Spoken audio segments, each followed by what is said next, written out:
Salut les Anacalypsiens, bienvenue dans cette nouvelle vidéo d'Anacalypsien. Alors je sais qu'en ce moment cette chaîne, elle est un peu en stand-by, il n'y a pas grand chose qui sort et c'est vrai qu'en ce moment je regarde pas beaucoup de films ou de séries télé et j'en suis un peu désolé. Parce que je sais que quand il y a des séries télé, ça me permet de voilà, pouvoir vous diffuser des choses et tout, c'est très cool. Et je sais que j'ai déjà des séries télé un peu en retard parmi mon programme que je vais rattraper et que je publierai quand même, hein. Mais c'est vrai qu'en ce moment, je suis en train de me refaire. Je me suis refait quasiment tout Futurama parce qu'il me reste plus qu'une saison et après j'ai fini. Et c'est vrai que pour l'instant, à part Futurama qui me fait du bien, je regarde rien d'autre. Et, euh, et voilà, au moins une fois que Futurama sera fini, je pourrai reprendre un petit peu d'autres choses. Voilà, donc c'était un peu l'explication de pourquoi il y avait un peu moins de vidéos. Et du coup, aujourd'hui, on va parler des Gardiens de la Galaxie 3 parce que j'ai été le voir au cinéma jeudi, donc dès le lendemain de sa sortie, parce que voilà, je pouvais pas attendre. Voilà, parce que Les Gardiens de la Galaxie, c'est en gros ma série de films préférée du MCU, tout simplement. C'est-à-dire qu'en comics, c'est ma deuxième team préférée après les X-Men. En film, c'est mon équipe préférée parce que les X-Men en film, c'est vraiment pas top. Voilà. En tout cas, je vais vous parler de ce film à la fois en spoilant et sans spoiler. Donc comme d'habitude, il y aura une première partie avec mes points positifs et négatifs dans une partie non spoil. Non, oui, dans une partie non spoil. Et ensuite, mes avis positifs et négatifs dans une partie spoil. Donc voilà.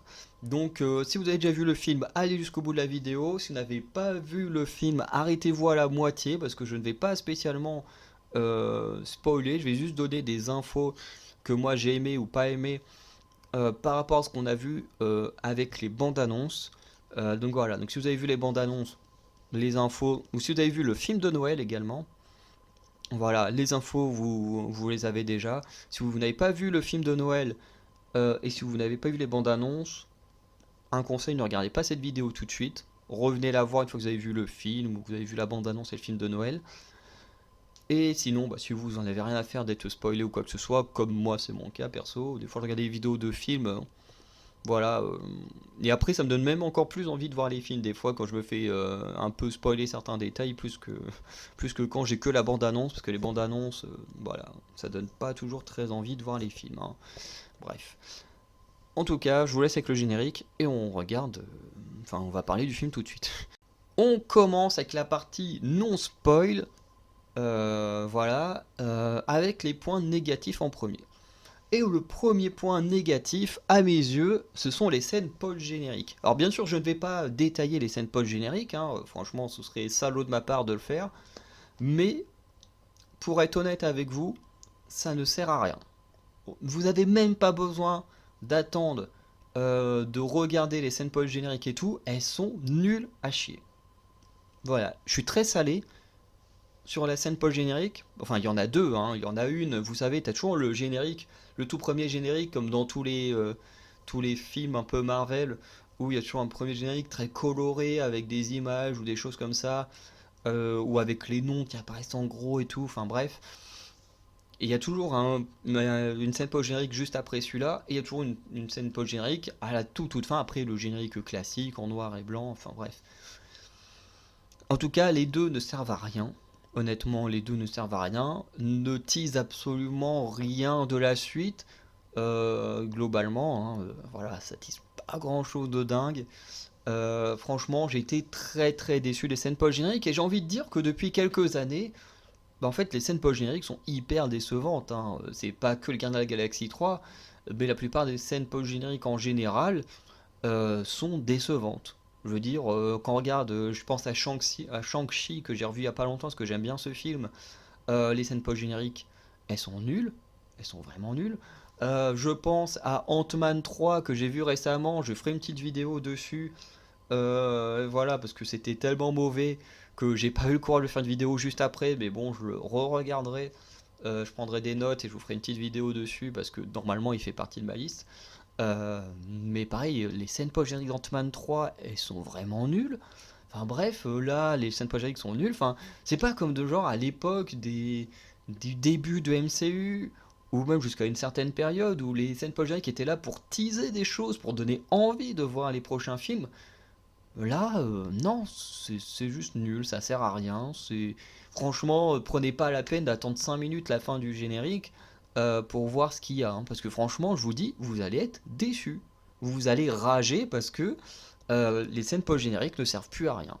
Voilà, je vous le dis tout de suite, les scènes post-génériques ne servent plus à rien. Je les détaille pas parce que ce serait salaud pour ceux qui veulent quand même les voir, mais honnêtement, vous n'avez pas besoin de les voir, ça sert à rien. Deuxième point négatif, alors qui est peut-être un point négatif hein, récurrent des films Marvel pour beaucoup, pour moi c'était pas forcément un point négatif jusque-là, et même encore là, hein, honnêtement, parce que je vais parler des blagues, parce que les blagues, hein, il y en a beaucoup trop dans les films Marvel, mais jusque-là pour moi c'était pas non plus dérangeant. Je veux dire, là, même dans ce film, il y a des moments où les blagues m'ont fait rire. Hein, honnêtement, je vais pas faire le gros con réac qui est là en mode oui, il y a trop de blagues, faut arrêter les blagues chez Marvel. Non, pour moi, faut pas non plus arrêter les blagues. Je veux dire, dans ce film, il y a des blagues qui ont marché, qui m'ont beaucoup fait rire. Honnêtement, voilà, je vais pas être médisant là-dessus. Je veux dire, il y a des moments où, genre, surtout autour de Drax où il sort des trucs, ça m'a fait rire. Voilà, je suis honnête, hein, il y a des trucs, quand il les sort, ça m'a fait rire. Je me suis dit, putain, mais les blagues là, elles fonctionnent bien. Et après, il y a d'autres blagues où j'ai trouvé que c'était un peu trop. Voilà, il y a eu une blague qui était un peu pipi caca. Je me suis dit, celle-là, non, non, on n'en a pas besoin. Il y a eu des blagues, voilà, qui m'ont pas fait rire. Et voilà, et c'est un peu le problème, c'est que le MCU est trop basé sur l'humour et que bah, des fois il y a des blagues qui fonctionnent. Chez Gardiens de la Galaxie, il y a beaucoup de blagues qui fonctionnent et il y en a qui fonctionnent pas. Et je veux dire, quand tu vois ce film, en fait c'est un peu bizarre parce que tu as des scènes ultra matures, ultra où tu dis putain, un enfant il peut pas trop voir certaines scènes ou du moins il les comprendrait pas forcément, surtout un enfant très très jeune. Hein. Euh, et en même temps, t'as une blague, hein, franchement, je vais la dire, hein, mais comment il s'appelle, sur Drax, hein, qu'à un moment il parle de métaphore et qui est clairement en train de dire, bah tiens, quand je suis en train de chier, mon caca il a telle forme, donc c'est une métaphore. Vraiment, il y a cette blague-là dans le film. Et je me suis dit, mais pourquoi? Pourquoi d'un côté on a des scènes hyper dark, hyper matures, et à côté de ça, t'as une blague sur le caca de Drax? Pourquoi? Pourquoi? Je veux dire, c'est nul. C'est nul. Enfin bref, voilà, il y a des problèmes avec les blagues, il y a des blagues qui fonctionnent très bien, qui sont vraiment très drôles, et il y a des blagues qui sont vraiment juste à chier et qui ont rien à foutre là. Bref. Dernier mauvais point dans cette partie non spoil, c'est l'utilisation de Cosmo. Alors je ne vais pas parler du changement de sexe de Cosmo, parce que oui, bien que ce soit un chien, ils ont changé son sexe dans le film. Voilà, normalement Cosmo c'est un chien mâle qui est devenu un chien femelle. Bon, j'en ai un peu rien à foutre, hein, voilà. Moi, je me dis dans le pire des cas, le Cosmo que j'aime bien dans les comics, il est très bien dans les comics, hein. Et même là, il est plutôt pas trop mal. Mais en fait, ce qui m'a dérangé, c'est qu'en fait, Cosmo, dans ce film, ne sert qu'à faire rire. Plus ou moins, hein, il a quand même d'autres choses dans le film, mais quasiment tout le long du film, c'est juste la répétition d'une même blague. Et c'est hyper chiant. Parce que Cosmo, bien que ce soit qu'un chien, c'est un personnage qui est hyper intéressant dans les comics, voilà, et qu'il a... Non. Non, là, les trois quarts des scènes de Cosmo, c'est juste la répétition de la même blague, et ça me fait chier. Et ça me fait chier parce que le perso est très cool, et que là, il est juste utilisé pour répéter tout le temps la même blague. Et voilà. Et c'est dommage parce que c'est un perso très cool. Bon. Après, c'est pas hyper grave, le perso est pas là hyper longtemps non plus. Mais voilà. En tout cas, je sais que certains enfin, vont critiquer Cosmo parce que c'est devenu une femelle au lieu d'être resté un mâle. Surtout qu'ils ont gardé le nom Cosmo, qui est quand même un mot qui fait plus masculin que féminin. Mais bon, ça, à la limite, on s'en fout. Mais c'est sûr que les gens vont critiquer le fait que le chien soit devenu une chienne. Moi, honnêtement, ça, je m'en fous. Maintenant, on est un peu habitué. Et je me dis, tant que ça détruit pas entièrement le personnage, je trouve pas ça très grave, parce que certes, Cosmo a changé de sexe, mais l'essence du personnage est toujours là. Il a toujours ses pouvoirs de télépathe et télékinésie. Enfin, même là, il a. Enfin, ouais, surtout télékinésie. Et voilà. Je me dis, voilà, l'essence du perso est toujours là. Donc en soi, que c'est devenu masculin, féminin, on s'en fout un peu. Le design, c'est toujours le même. Voilà, c'est juste que là, il a une voix de femme ou il va avoir une voix d'homme. Bon, voilà, ça change pas grand chose. Mais moi, ce qui me dérange, c'est le fait qu'il soit juste là pour un gag, alors que le perso peut être beaucoup plus intéressant et faire des trucs beaucoup plus cool. Voilà. On passe donc au point positif de cette partie non spoil. C'est donc en premier la musique. La musique est géniale, hein. En même temps, les Gardiens de la Galaxie font clairement partie des films qui ont eu des meilleures bandes originales. Enfin, il y a encore, bande originale, c'est un peu gros de le dire, hein, mais voilà, bande son. Euh, Parce que les musiques sont vraiment très cool. Alors, je préfère quand même les musiques des Gardiens de la Galaxie 2. Je trouve que c'est quand même ma préférée en termes de musique. Le 1, il y a des bonnes chansons. Le 3, il faudrait que je réécoute l'album lié au film pour me refaire une idée. Parce que bah là, en même temps, j'ai vu le film il y a 2 jours au moment où j'enregistre. Donc c'est quand même un peu difficile sur le coup de vraiment pouvoir exprimer si les musiques sont moins bonnes ou pas. Mais en tout cas, je me souviens qu'il y a eu des très bonnes musiques, des très bonnes choses. On a une chanson du 1 qui revient dans le 3 pour un peu conclure la boucle et tout, c'est vraiment très cool. Mais voilà, les musiques, en tout cas, comme d'habitude chez les Gardes de la Galaxie, c'est vraiment génial.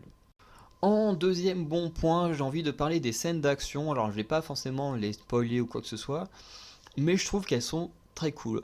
Dans le sens où les scènes d'action, en général, dans le cinéma américain, c'est vraiment de la daube.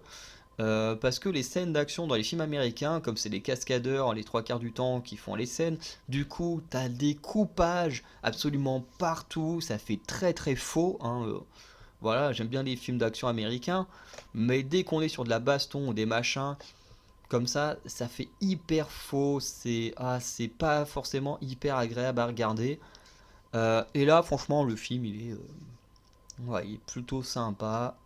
Voilà, c'est plutôt cool. Et surtout, ce que j'ai aimé, c'est la caméra. Ce que je veux dire, c'est que souvent la caméra est très fixe dans les scènes d'action, même si ça tend à évoluer. En tout cas, chez Marvel, la caméra elle bouge pas beaucoup dans les scènes d'action, alors que là, elle bouge tout le temps, elle suit les mouvements. Genre, si un personnage il roule par terre, la caméra va rouler entre guillemets avec.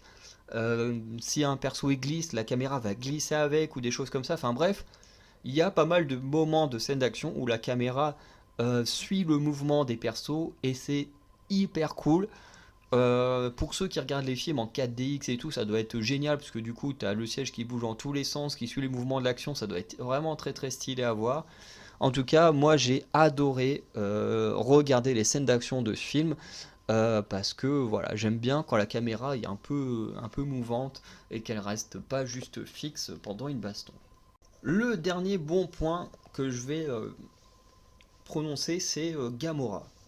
Gamora, c'est vraiment un très bon point dans ce film, sans forcément trop spoiler, mais on a bien vu dans la bande-annonce que Gamora allait réapparaître, qu'elle allait être liée à l'aventure des gardiens, on ne sait pas trop comment, enfin moi je le sais, mais pour ceux qui n'ont pas vu le film, vous ne savez pas vraiment comment. Et ce que je trouve cool, c'est que ils n'ont pas été, comment dire, cucu, ou ils n'ont pas cherché à absolument faire plaisir aux fans en nous remettant la Gamora qu'on connaît et qu'on aime tous. Là, on a une Gamora qui est totalement différente, puisque avec la mort de Thanos, du coup, cette nouvelle Gamora s'est construit un nouveau groupe, une nouvelle famille, tout ça, et du coup est très très différente. Et du coup, elle a plus le même rapport à Star-Lord. Et ça, c'est vrai que les blagues au niveau de Star-Lord, des fois, c'était un peu lourd, qui passe son temps à se répéter, comme on le voit dans la bande-annonce, en mode oui, j'étais amoureux d'elle, machin, on était très amoureux, et puis elle est morte, et puis là elle est revenue, mais c'est plus la même, machin. Cette blague-là, elle revient plusieurs fois dans le film, c'est un peu lourd honnêtement, mais bon. Mais en tout cas, cette nouvelle Gamora, elle est hyper cool. Et on a une belle évolution du personnage, voilà. Et qui en même temps est très différent de celui qu'on a connu dans les Gardiens de la Galaxie 1, 2, Infinity War. Et franchement, j'ai beaucoup aimé ce qu'on a vu de cette nouvelle Gamora. Et je pense que vous pouvez également aimer parce que franchement, ça dénote énormément avec ce qu'on connaît d'avant. Et c'est vraiment génial. Bon, après ce petit point positif, on va passer au point négatif, mais de la partie spoil. Donc je vais mettre un petit bandeau comme d'habitude, mais je le répète encore une fois, on est dans la partie spoil. Donc si vous n'avez pas vu le film et que vous ne voulez pas être spoilé, partez maintenant. Partez maintenant, je vous laisse quelques secondes, hein, le temps de vous laisser partir. Voilà, parce que je ne serai pas responsable hein, de ceux qui sont fait spoiler, qui ne seront pas contents. Parce que, je le répète pour la troisième fois, on est dans la partie spoil. Donc techniquement, là, vous avez clairement eu le temps de partir. Bref, ce premier point négatif, c'est le combat final qui est décevant. Le combat final, alors je parle pas de toute la scène finale, parce qu'elle est assez cool en soi, mais je parle bien du combat final contre le maître de l'évolution, qui est très décevante. Puisque le mec, il se ramène sur Rocket, il le balade un peu partout, et puis il y a tous les gardiens qui arrivent, tout le monde met un coup au maître de l'évolution, et hop, le mec, plus ou moins vaincu, hyper facilement, alors qu'il a eu des scènes très badass où il semblait hyper puissant, et là il se fait casser la gueule en 3 secondes, et puis voilà, on n'en parle plus, le mec va crever dans l'explosion de son vaisseau, et voilà. Bref, j'ai trouvé que c'était un final assez décevant au vu de la présentation du méchant qu'on nous avait mis sous le nez. Et voilà, et ça, je trouve ça un peu dommage. Un autre point, et qui est du coup le deuxième point négatif de cette vidéo, c'est le fait qu'il n'y ait pas de mort. Et je parle bien de mort parmi les gardiens. Je veux dire, la bande-annonce semblait montrer que quelqu'un allait mourir. On pouvait penser à Drax à un moment donné qu'on voyait très mal en point. On pouvait penser à Rocket puisque la bande-annonce mettait pas mal en avant l'histoire de Rocket. En général, quand tu commences à taper dans les origin story d'un personnage, c'est que ça peut mener à sa mort.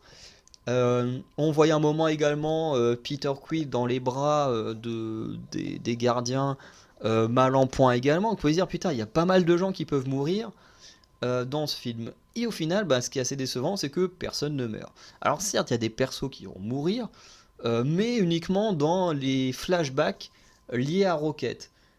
Ce qui veut dire que dans le présent, personne ne meurt. Et je trouve ça un peu dommage. Enfin, si, il y a des persos qui meurent, mais je veux dire, c'est des persos dont on en a un peu rien à foutre, quoi. Et je trouve ça dommage. J'aurais tellement aimé que pour conclure cette trilogie, que des persos meurent. J'aurais beaucoup aimé que Rocket ou Star-Lord, ou même Drax meurent, parce qu'on sait que Drax ne veut pas revenir prendre le rôle.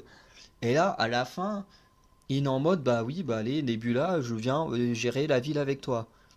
Alors que l'acteur ne veut plus jouer le rôle. Alors voilà, c'est un peu incompréhensible. Moi, je l'aurais tué en sachant que voilà, l'acteur il veut pas revenir jouer le rôle. Bah, on tue son perso et comme ça, on est sûr que le personnage ne peut pas être réutilisable. Moi, c'est ce que j'aurais fait. On sait que Star-Lord va revenir. On voit dans la scène post-générique un peu la nouvelle monture des Gardiens de la Galaxie. Bref. Mais je trouve ça dommage qu'il n'y ait pas de mort parce que, honnêtement, j'ai pleuré une fois dans le film, quand même. Parce qu'il y a quand même des scènes qui sont hyper tristes et tout. En termes d'émotion, c'est un bon film. Mais j'aurais trouvé que tuer un ou deux des gardiens aurait rendu la chose encore plus. Aurait mis encore plus d'émotion dans le film. Et je trouve que ça aurait été encore mieux. Mais malheureusement, on n'a pas eu ces choses-là. On passe maintenant au bon point de cette partie spoil. Et le premier, c'est Adam Warlock.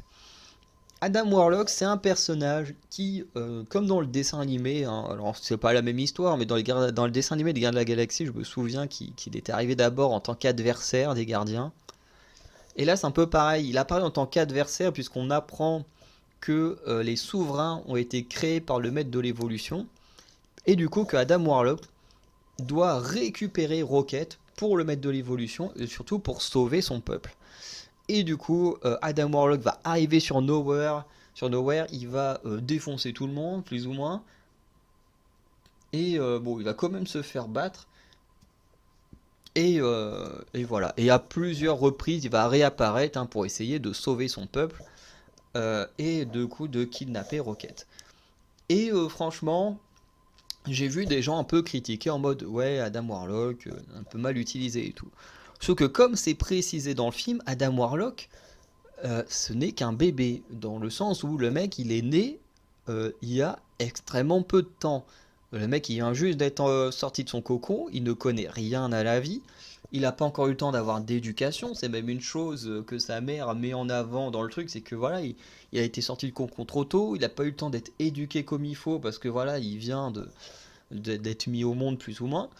Donc, faut laisser le temps à Adam Warlock de vivre, d'apprendre à vivre, et surtout ben, du coup, de pouvoir montrer ce qu'il vaut, parce que en termes de puissance, on sait très bien que ça va donner quelque chose de fou. Parce que, comme on l'a vu, il a une puissance de dingue, hein. Quand il a affronté les gardiens, il a été capable de mettre à mal tous les gardiens. Donc on sait qu'il a une puissance de dingue, mais il faut qu'il apprenne à s'entraîner, à s'améliorer. Et plus tard, puisque Adam Warlock fait partie de la nouvelle monture des gardiens, on verra bien que le mec bien entraîné, bien éduqué, il pourra faire des trucs de dingue. Et j'en suis certain qu'Adam Warlock peut devenir un super personnage au sein des gardiens. Autre personnage que j'ai envie de parler dans les bons points, c'est le maître de l'évolution. Bien que je disais que sa fin était très décevante, j'ai trouvé le personnage génial. Parce que il est vraiment très cool, il est plus ou moins sadique, mais... Et c'est un truc que Star-Lord, à un moment, il va lui mettre un tronche en mode oui, tu n'es qu'un autre méchant qui veut dominer le monde, et ce qui répond est hyper cool et intelligent, c'est que comme il dit, je ne suis pas là pour dominer le monde, je veux juste améliorer le monde. Je trouve que le monde a beaucoup de défauts, et ben moi je veux l'améliorer, je veux créer l'être parfait. Et en fait c'est tout son objectif pendant tout le film en fait, et même toute sa vie, c'est d'avoir voulu créer les êtres parfaits. Il a créé les souverains en pensant que les souverains allaient être des créatures parfaites. Il a créé les créatures là que les gardiens combattent au tout début de Gardiens de la Galaxie 2 en pensant que ce seraient des créatures parfaites. Voilà, il a créé Rocket et tout afin de mener à la créature parfaite également. En fait, ça a toujours été son objectif. Et ce qui est génial, c'est qu'au final, il va se perdre dans son objectif à cause de Rocket. Puisqu'en fait, avec Rocket, il ne s'est pas rendu compte qu'il avait créé la créature parfaite. Parce que ce qu'il veut, c'est une créature comme Rocket, mais sans le côté tout détruit de Rocket, hein. Physiquement, lui, il veut une créature qui soit parfaite physiquement, qui soit parfaite intellectuellement, mais il n'a jamais réussi à obtenir les deux en même temps. Ou du moins, c'est ce qu'il pense, parce qu'il veut absolument la perfection. Et pour lui, bah, son objectif, c'est de récupérer le cerveau de Rocket afin de l'étudier pour avoir les mêmes choses dans le cerveau de Rocket que dans ses nouvelles créations. Et en fait, il va tellement être dans une obsession de ça, bah, qu'en fait, il va se perdre. Il va totalement se perdre dans son obsession à trop vouloir attraper Rocket, ce qui va énormément le mettre à mal. Et chose intéressante, c'est que dans tous les films en général, les méchants restent méchants. Alors que là, ben, les mecs vont, son propre peuple va se retourner contre lui à un moment donné, dans une scène hyper badass. Franchement, la scène juste après qu'il ait tué tout le monde, elle est trop cool. Franchement, c'est une ambiance, tu dis waouh, c'est quoi cette ambiance? Et franchement, le perso est hyper intéressant. Alors certes, il y a un peu de surjeu, je suis totalement d'accord avec ceux qui se plaignent du surjeu. C'est vrai qu'il y a un peu de surjeu, c'est un peu beaucoup, mais honnêtement, ça m'a pas énormément dérangé dans ce film-là. Parce que Les Gardiens de la Galaxie, c'est quand même un film très particulier. Et je trouve que le maître de l'évolution rentre bien dans ce délire des Gardiens de la Galaxie. Donc voilà, moi honnêtement, j'ai beaucoup aimé ce méchant, bien que très déçu de sa fin. Un autre bon point, c'est que chaque gardien a son moment de gloire. On sent que c'est la fin, du coup chacun son moment de gloire. Voilà, d'un côté par exemple on a Drax qui va sauver la vie de plein d'enfants.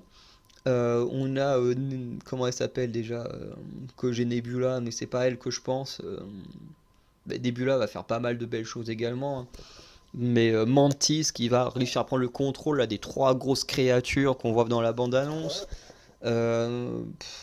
T'as même Cosmo et, comment il s'appelle, Kraglin qui vont réussir à sauver un peu Nowhere grâce notamment à la flèche et au pouvoir télékinésique de Cosmo. Voilà, Rocket qui va avoir son petit moment face au maître de l'évolution. Même Star-Lord qui a pas mal de petits moments sympas. Enfin bref, tout le monde a son petit moment de gloire, son petit moment un peu badass. Et c'est vraiment cool parce que voilà, ça fait du bien que chacun ait son moment à lui avant la fin de ce film, puisque bah, certains d'entre eux on ne les reverra pas. Donc c'est bien de changer un peu les choses et de mettre tout le monde sur un bon point, un bon piédestal avant de les quitter. Et le dernier bon point de cette vidéo, qui est clairement le chose qui fait que ce film est génial, c'est l'origin story de Rocket. Parce que le principe du film, tout simplement, c'est sauver la vie de Rocket. Parce que dans l'agression de Adam Warlock, en fait, le système de Rocket va être endommagé et il lui reste 48 heures pour vivre. Sauf que bah, pour survivre, il doit récupérer une clé qui se trouve dans la tête d'un des hommes du maître de l'évolution. Et du coup, bah, eux, ils veulent sauver la vie de Rocket, et du coup, bah, toutes leurs aventures vont les mener jusqu'à ce sauvetage de Rocket. Voilà, c'est plus ou moins le principe du film. Et du coup, pendant le moment où Rocket est plus ou moins dans le coma, du coup, on a son origin story, donc sa vie enfermée dans une cage, comment il va obtenir son nom de Rocket, comment il va permettre à créer, au maître de l'évolution de créer une créature qui ne soit pas dénuée de haine et de vouloir tout détruire, comment il va perdre tout ce qu'il aime et qui va avoir du mal au début des Gardiens de la Galaxie 1 à s'attacher à des nouvelles personnes, à une nouvelle famille. Dans les dans les Gardiens de la Galaxie 2, on le sent aussi qu'il est attaché à eux mais qu'il veut pas trop le montrer et tout. Et en fait, on découvre toute la personnalité de Rocket, pourquoi il est comme ça à travers ce film, puisque à cause du maître de l'évolution, pour avoir voulu s'évader, du coup, il va perdre les gens qu'il aimait à ce moment-là, dans une scène quand même assez terrible. Voilà, il va s'enfuir, il va finir seul. Bon, on n'aura pas la rencontre avec Groot, mais voilà, on sait que après ça, il rencontrera Groot et plus tard les Gardiens de la Galaxie. Mais voilà, en tout cas, j'ai trouvé ça, tout ça était plutôt sympa. C'est hyper triste, c'est hyper émouvant. Le moment où il est sur le point de mourir, où il est dans le monde des morts et qu'il revoit ses amis et tout, enfin, la scène est incroyable. Et c'est sur cette scène-là que j'ai pleuré, franchement, ce moment où il est sur le point de mourir, où il demande à ses amis, à ses anciens amis, et franchement, ça me donne des frissons rien que d'en parler.